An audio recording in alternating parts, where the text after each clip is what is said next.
Weekend Game Plan gets out into the community with Suburban Newspaper sports editor Mark Lidbetter and the Amateur Sports Report. Welcome back to the Weekend Game Plan with Matthew Ross. I'm Sean Gordon, filling in for Matthew, who is not well, sadly, but hopefully he'll be back on his feet soon. Joined in studio by John Still and Dave Trinidui, and on the line from lovely Moncton, New Brunswick, the Suburbans, Mark Lidbetter. Mark, how are you?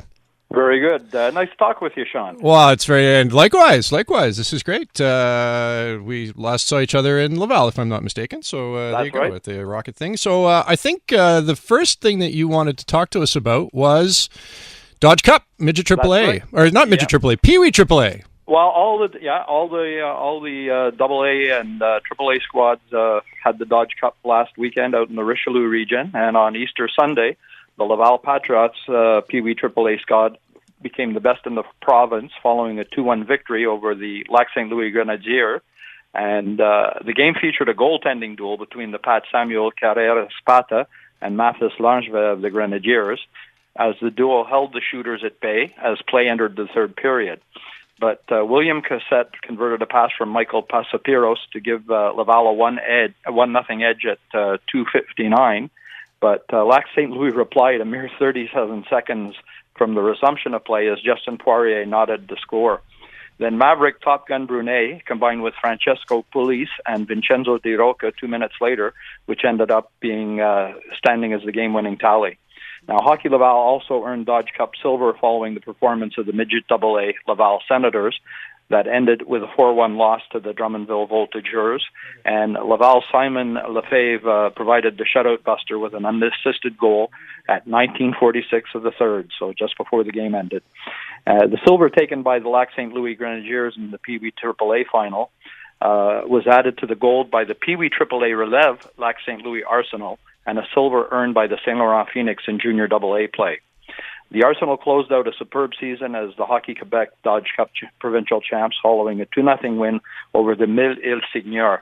And Raphael Cloutier supplied the firepower for the Arsenal with a 2-goal performance, while goaltender Samuel Meloche diffused the Seigneurs' attack for the clean sheet.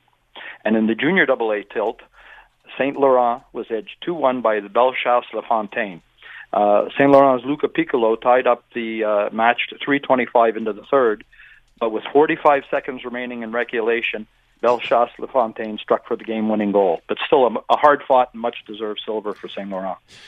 Maverick Top Gun Brunet, a name to watch going forward. That's a great handle, I have to say.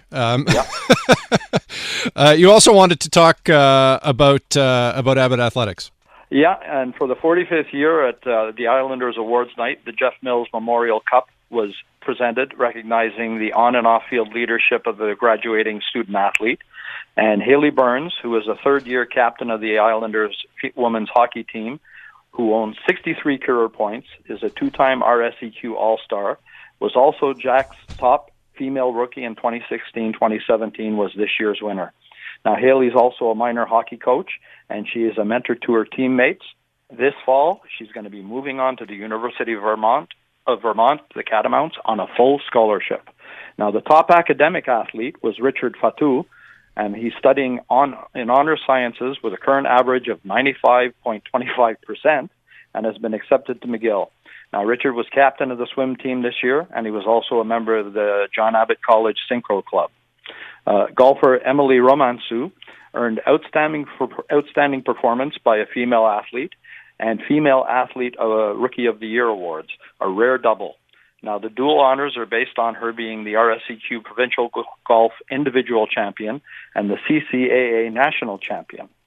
Then over on the football field, Isles quarterback Jack Zergiadis, a two-time Division RSEQ Football Offensive Player of the Year, who had 2,390 yards, went 151 for 276, and hit for 24 touchdowns. Now, he's been a nominee for outstanding performance last year, but this year Jack takes home the honors in his final year, as he'll be moving on to the University of Connecticut this fall.